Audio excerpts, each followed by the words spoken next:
Understanding self-worth is the beginning of progress. Self-worth should be easy. If one of us can do it, all of us can do it. If anybody can think it, we all can think it.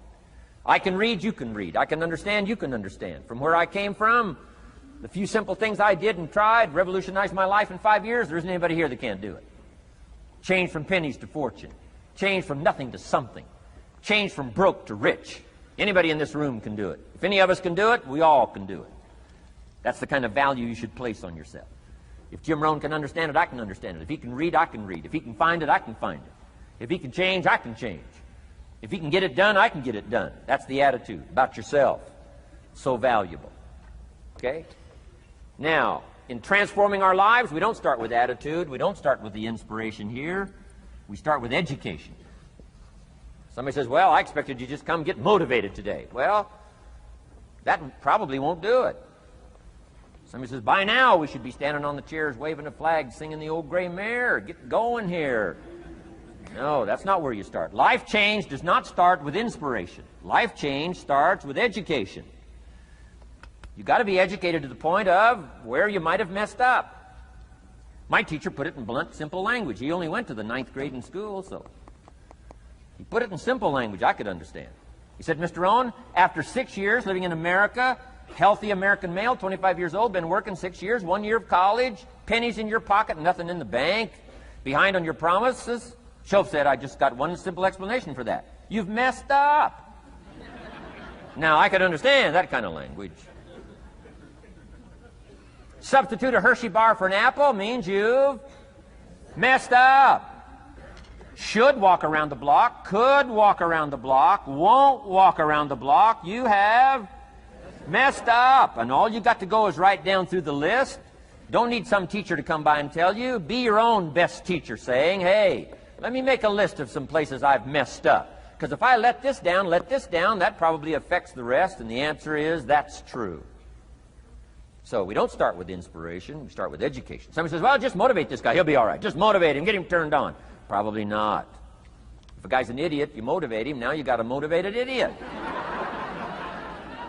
No, he won't be all right. So we start with education. What's the first education? If it isn't going well and you live in America, you have messed up. You don't need to change countries.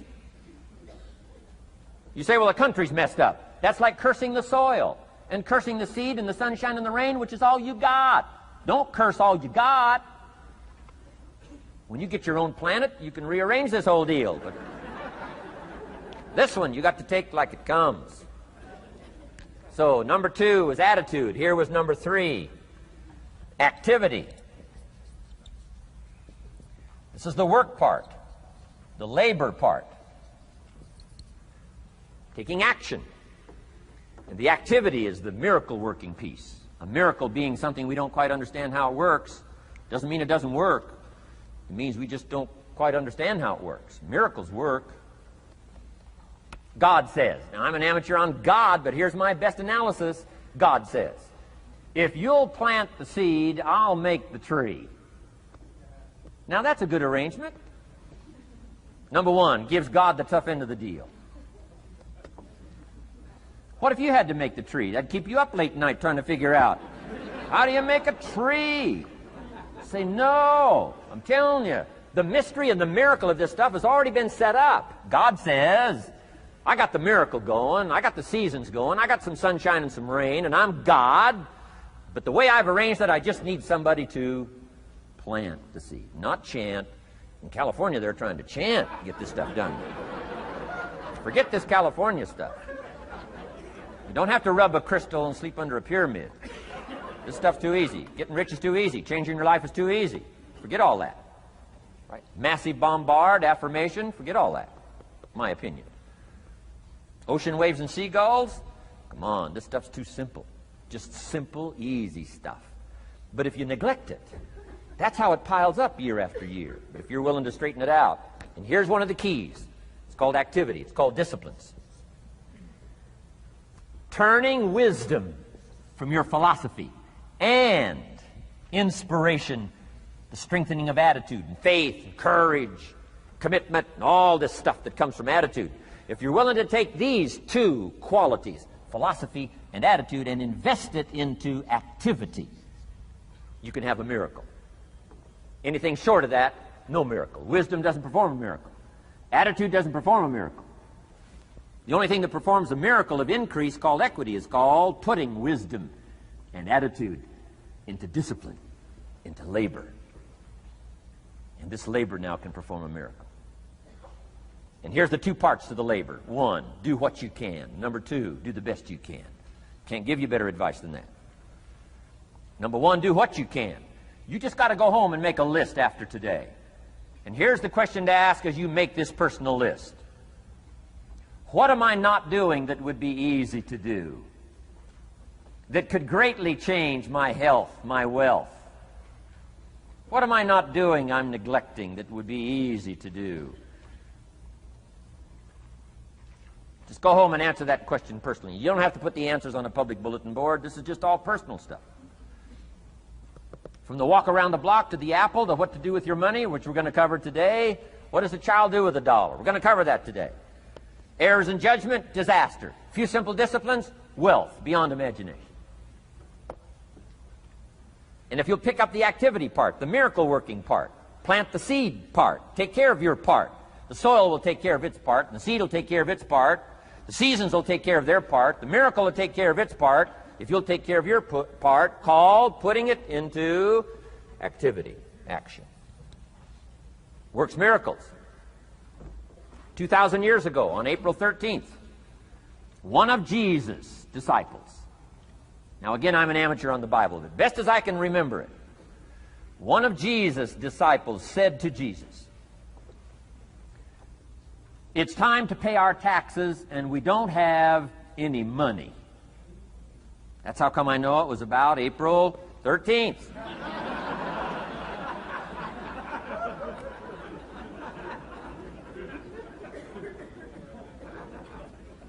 To this statement by his disciple, Jesus said, best as I can read the record, Jesus said, "No problem."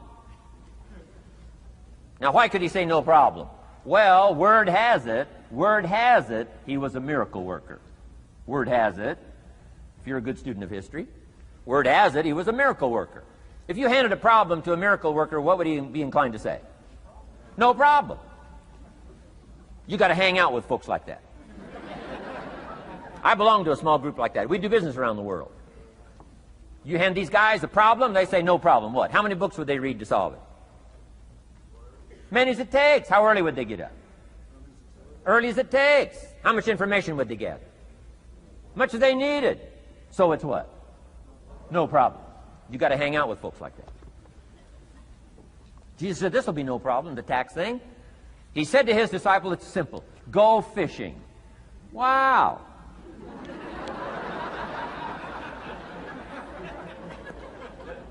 Now that was easy for this particular disciple. His name was Peter. And Peter was a fisherman. How clever. How clever. But here's the real problem. If you should fish, and you could fish, and you don't fish, you got no miracle. You could change, you should change, you won't change.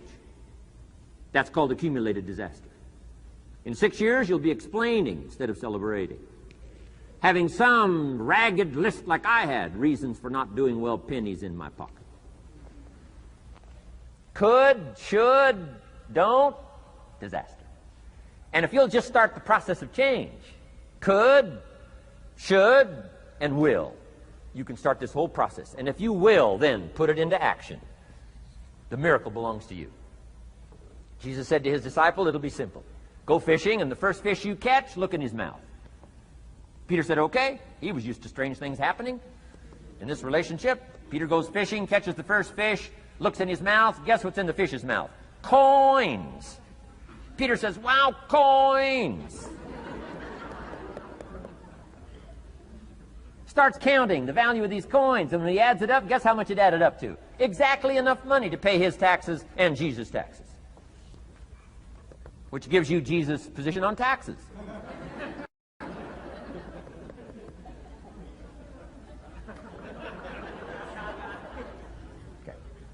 Now, we call that what? A miracle, only because we don't quite understand how it works. It doesn't mean it doesn't work. It simply means we don't quite understand how it works.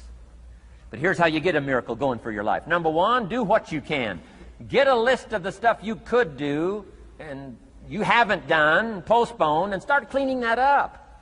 You can't start at a better place for personal change. That'll affect your bank account, affect your future, affect your income, affect everything. You can't start a better life change process than cleaning up what you should be doing. The man says, well, my mother lives down in Florida. Should have written her 6 months ago. I just can't seem to get that letter written. I'm asking you to get that letter written, clean that up, and don't walk like other people walk. Don't postpone like other people postpone. You say, well, is it as simple as writing a letter? And the answer is yes. Where else would you start for life change, personal change? You don't need a pink package to fall out of the sky. You don't need massive bombard, pre-conscious, subconscious. Practice channeling, find a 2,000-year-old guru. I mean, you don't need any of that stuff. Pass on all that. Kids are afraid of that stuff. Too much of it, you'll be out on a limb with Shirley. I mean, don't pass on all that stuff. This stuff's too easy. This stuff's too simple. It's called take action, number one, on neglect, on errors, in discipline. Number two, start setting up some disciplines. And if you'll do that, you'll perform a miracle. Now, here's the second part of the miracle. Number one is do what you can. Here's number two, do the best you can. If that's not your philosophy, I would ask you to amend it. Let me give you the best of ancient script. Here's what it says. Whatever your hands find to do, do it with all your might, do it with all your strength, and do it with all your power. What a good philosophy. That kind of philosophy will revolutionize your life if you haven't picked it up lately. Guy slips in late, company doesn't seem to mind, slips out early, first one in the parking lot, heading for happy hour. Stretches his break, comes early for lunch, late back from lunch, company doesn't seem to notice. Guy says, best as I can calculate, I'm putting in about a half a day's work and I'm collecting a full day's pay. And the guy says, I got it made. Little does he know the seeds of his own disaster are already being sown by the weakness of his own personal philosophy. It's not the economy that's going to determine your next 6 years. It's your philosophy about labor and about activity and about miracle and soil and seed and sunshine and rain and the economy and the banks and the money and the companies and the schools and what's going on. It's your philosophy and your attitude. And then your ability to take action. All of that we call the process of life change, miracle working. Number one, do what you can. Number two, do the best you can. Here was number 4. Results. Results. Every once in a while, you got to take a measure, see how you're doing with these 3 pieces: philosophy, attitude, activity. Now we take a measure called results. What is the results at the end of the day, the results at the end of the week? You can't let too much time go by without checking.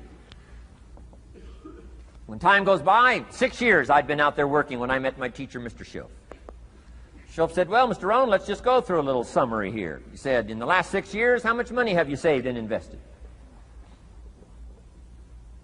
Let's go through a little tab list here. How much money have you saved and invested the last 6 years? I said, what? 0. He said, you have messed up. You remember these notes. I like that. You've messed up. He said, who sold you on that plan? I thought, my gosh, the man's right. I'm a nice guy. I bought the wrong plan. What if you were 50 and broke?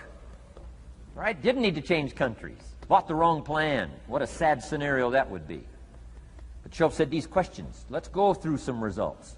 He said, how many books have you read in the last 90 days? I said, what? 0. Wisdom of the world available? Change your life, change your future? Wisdom of the world available? Develop any skill you want? Earn the kind of income you want?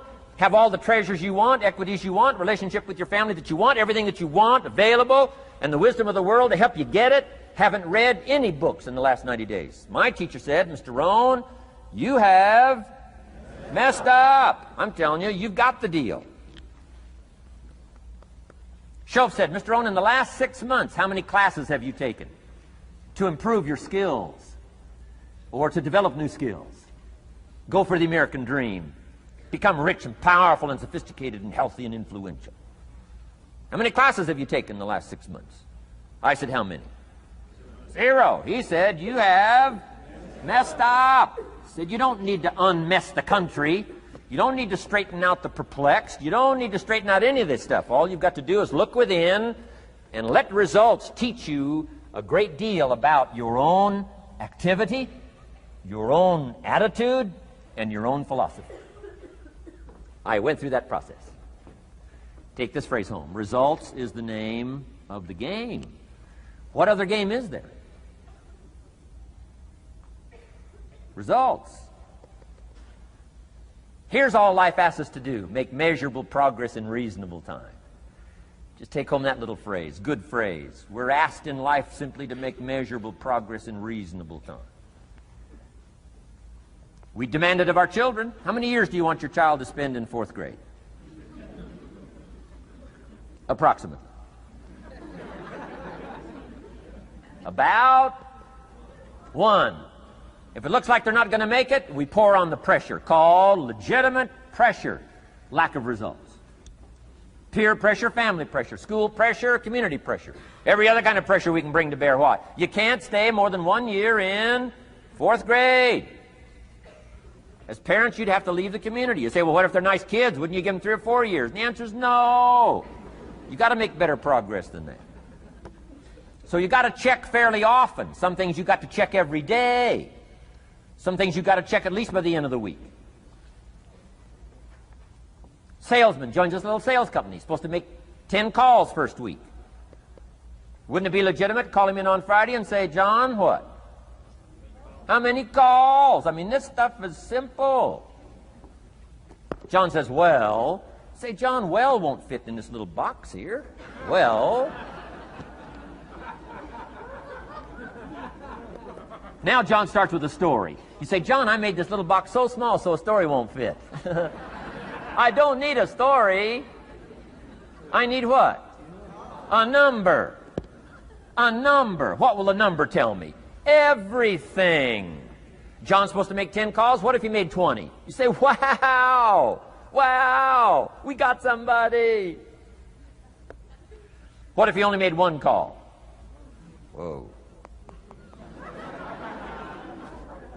Will that tell us something about John's philosophy? And the answer is yes. Will it tell us something about his attitude? Of course. Will it tell us something about his disciplines? Of course. And if he wants a lesson in life change, all he has to do is be willing to face the numbers and come up with the results that will teach you to either celebrate if you got good results or fix whatever needs to be fixed in your philosophy, attitude, activity called disciplines. You don't need to go anywhere else. I do believe in affirmations. They are valuable as long as you affirm the truth. Because it says in ancient scripts, the truth, what? Will set you free. Free to do what? Amend your errors and pick up new disciplines. That's what the truth is for, to help us amend our errors and pick up the disciplines for life change. That's what the truth is for. So I do believe in affirming the truth. If you're broke, best thing to affirm is, I am broke. You put that up on the refrigerator where you can see it every day. I mean, that's how you do that. Now, if you need a little additional affirmation, you just put up there, I'm 40 and broke. I mean, you know, that ought to do it. And if you need just a little more, put up there, I live in America and I'm 40 and broke.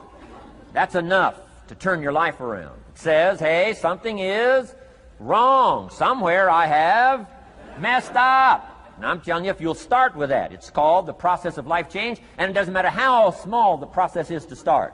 One discipline starts it, and then one discipline feeds another, and the first thing you know, you've got this whole cycle in an upward positive motion.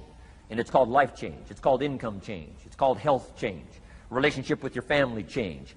Equities unprecedented that you can have in numbers that will stagger the imagination if you do not curse what's available and start amending what's possible to get the results that you want. I don't think I can put it in any better language. That's it. Kids can do it. Teenagers can do it. Parents can do it. Managers can do it. Right? Government officials can do it. Anybody can do it. Anybody can do this stuff called personal change. Wow. Results is the name of the game. Success is a numbers game. Good note to make. Success is a numbers game. You got to go for the numbers. You got to understand what the numbers are. How many pounds overweight should you be at age 50? Approximate.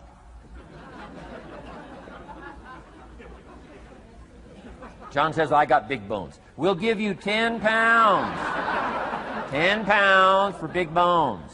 Otherwise, come on, John. 20 pounds, 25 pounds. Shouldn't we turn on the caution light at work and at home? Blinking caution light. Somebody says, what's that caution light? So John's up about 20, 25 pounds. We got the blinking light going at home, got it going here at work. To remind him what? Wrong numbers. Okay? 35, 40 pounds, red light.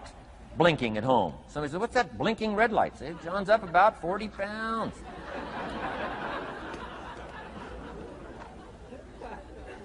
50 pounds, we got the siren. What's that siren at home and at work? John's up about 50 pounds.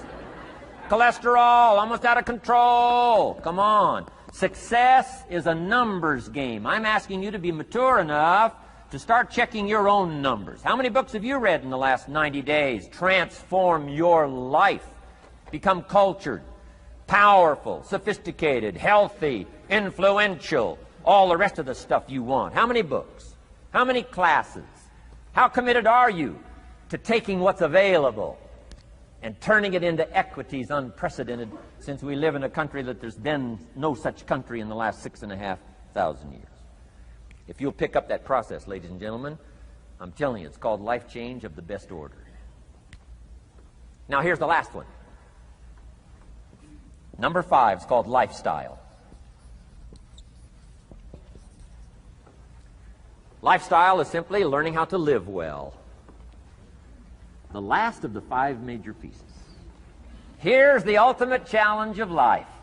I've worked on this, you cannot believe how hard, since age 25. And that is, after applying better philosophy, attitude, and activity, and picking now up results. What are results for? Here's my ultimate challenge on results. To fashion, good word to jot down, fashion. Fashion for yourself lifestyle, or what we call the good life.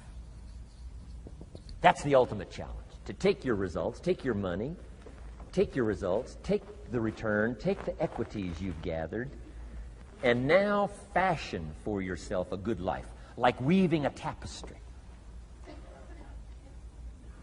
And Mr. Schoaf gave me all kinds of examples on lifestyle. He gave me 2 phrases that helped change my life. In case you have to leave early, let me give you these 2 phrases. It'll be worth the price of coming and being here today. Just take these 2 phrases home, in case you have to leave early. Here's number 1. Schoaf said, Mr. Rohn, if you wish to be wealthy, study wealth.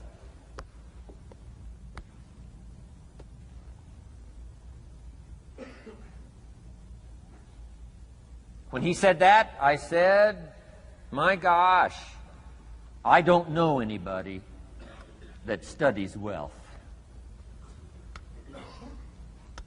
Where am I going to learn it? He said, never mind, Mr. Rohn, now that you've met me, if you'll be with me for a while, he said, and if you'll commit yourself, he said, I will teach you. And he taught me.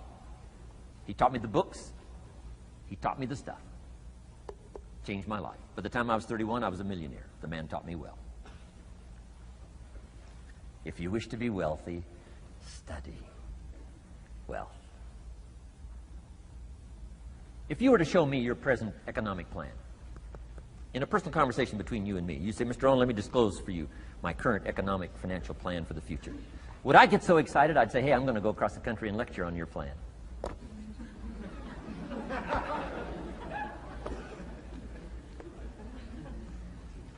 And if the answer is no, Mr. Rohn, you probably wouldn't want to go across the country and lecture on my plan. Here's my question to you. Why not? Why wouldn't you have a superior, powerful financial plan that's taking you to the places you want to go? I'm asking you, if you find yourself caught like I was at age 25, make the personal commitment today and say, I'm going to study and I'm going to change, and 5 years from now, nobody's going to be able to say, how come you don't have a superior plan living in a superior country with superior opportunity? Nobody's going to be able to say that 5 years from now of me. If you'll make that commitment, I'm telling you, this will be one of the most exciting days of your life. Not because of my seminar. It'll be one of the most exciting days of your life because of your commitment to this simple little process I've outlined for you. Here was the second phrase. Mr. Shoaff said, Mr. Rohn, if you wish to be happy, study happiness. I didn't know happiness was a study. My best hope for happiness at age 25 was to just go through the day with my fingers crossed. Hoping somehow something would make me happy. Shoaff said, no, Mr. Rohn, happiness is not something you postpone. Happiness is not something off in the future. Happiness is something you design. You've got to get the word. Happiness is something you design. Happiness is a study. Happiness is a practice. Happiness is an art. It's not an accident. It's an art. And anybody that wants to can study, practice the art of happy living. Happiness is like culture. Money doesn't make you cultured, but culture is within the grasp of all of us. How much is a book on sophistication in the marketplace? $4,000? No, $40. I'm telling you, in America, everything's available. Everything's within reach. All you have to be is committed to it and make it a study. Culture is a study. Sophistication is a study. It's not an amount. It's not an account. It's a study. Money doesn't make you sophisticated and cultured. I know a guy that's rich. He's a clod. The guy's a clod. Eats with his elbow in his soup. I mean, he's just a clod. Nothing much more pitiful than a rich clod. I mean, you know, it's a sad thing to see. Money doesn't make you sophisticated. Only study and practice makes you sophisticated. Only study and practice makes you cultured. And only study and practice makes you happy. Study and practice makes you rich. Key phrase, don't be lazy in learning. 1, how to do well. Next, how to live well. Don't be lazy in learning and practicing the art of economics, practicing the art of productivity, and practicing the art of lifestyle. Shoaff taught me in such simple terms. Shoaff said, Mr. Rohn, if you're getting your shoes shined, Shoe Shine Boy's done an exceptional job. You look down, you got one of the world's all-time great shines. And you pay him. And now, you got a little change in your hand. Question pops in your mind. Should I give him 1 quarter or 2 quarters as a tip from a neat shine? Here's what Shoaff said. If 2 amounts pop in your mind, always go for the higher amount and become the higher thinking person. That helped change my life. Here's what he said. Become a 2-quarter person. Now, you can tell that was a long time ago when a quarter was a good tip. Now it takes dollars. But just substitute 1992, dollars for quarters. Shoaff said, hey, if you are thinking 1 quarter or 2 quarters, and you say, well, no, I'll just give him 1 quarter. He said, that'll affect you the rest of the day. The rest of the day, you'll look down, see this great shine, you'll say, I got to be really cheap. 1 lousy quarter, tip from a shine. But he said, if you'll go for the 2 quarters, Shoaff said, you can't believe the extra happiness you can buy for just an extra quarter. That's called studying and practicing the art of lifestyle, which means living well. Money doesn't make you happy. Father wads up a $20 bill, throws it at his son, and says, if you need the darn stuff that bad, take it, just get out of my face. How sad, a father with money and no joy. He studied economics, but he never studied joy.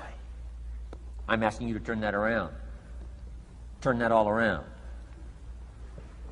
I did a seminar one time, St. Louis, Missouri. When I finished a seminar like this, a man walked up and said, Mr. Rohn, you've really gotten to me. He said, I'm going to change my philosophy, I'm going to change my attitude, I'm going to change my life, I'm going to change everything. He said, you've touched me today. And he said, you'll hear about me. You'll hear my story someday. I said, okay. Right? A lot of people, right, say things. Sure enough, a few months later, I come back to St. Louis, did another seminar.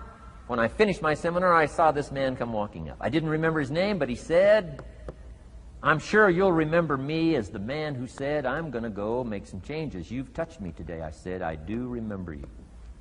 He said, I'm telling you, things are already happening for me. I cannot believe in just a matter of months. He said, one of the things I decided to change was my relationship with my family. He said, my wife and I have 2 lovely teenage daughters. Parents couldn't ask for any more beautiful, lovely daughters. And he said, I'm the only one that's given them trouble. He said, these daughters of ours have never given us any trouble. He said, I've usually been the one all these years giving all the trouble and all the static. He said, my daughters love to go to the rock concerts, and I'm always giving them trouble. They have to beg me for the money. He said, I don't want you to go. You stay out too late. Music's too loud. You're going to ruin your hearing. You won't be able to hear the rest of your life. And he said, I just get on their case. And he said, they keep begging, keep begging. Finally, when they beg long enough, I say, all right, here's the money. If you have to go that bad, just go. So that's how I've been up until now. But he said, after I left your seminar, I decided to change all that, called lifestyle, living well. He said, you won't believe it. Not long ago, I picked up the newspaper, and I saw an advertisement, and I knew my 2 daughters, it was one of their favorite performers, was coming to town. He said, guess what I did? He said, I went down and bought the tickets myself and brought them home, put them in an envelope. And when I saw my daughters later that day, he said, I handed them this envelope, and I said to my 2 lovely daughters, you may not believe it, but inside this envelope are 2 tickets for the upcoming concert. They could not believe. And he also added, you'll be happy to know begging days are over. Now they cannot. He said, now don't open the envelope till you get to the concert. They said, okay. So they go to the concert, come concert time, open up the envelope, hand the tickets to the usher. He says, follow me. And he starts down front. The girls say, hey, hold it, hold it. Something must be wrong. He takes another look, says, no, nothing's wrong, follow me. 10th row, center. Now they cannot leave. 10th row, center. The only tickets they were able ever to beg for was, right, 3rd balcony, can't see.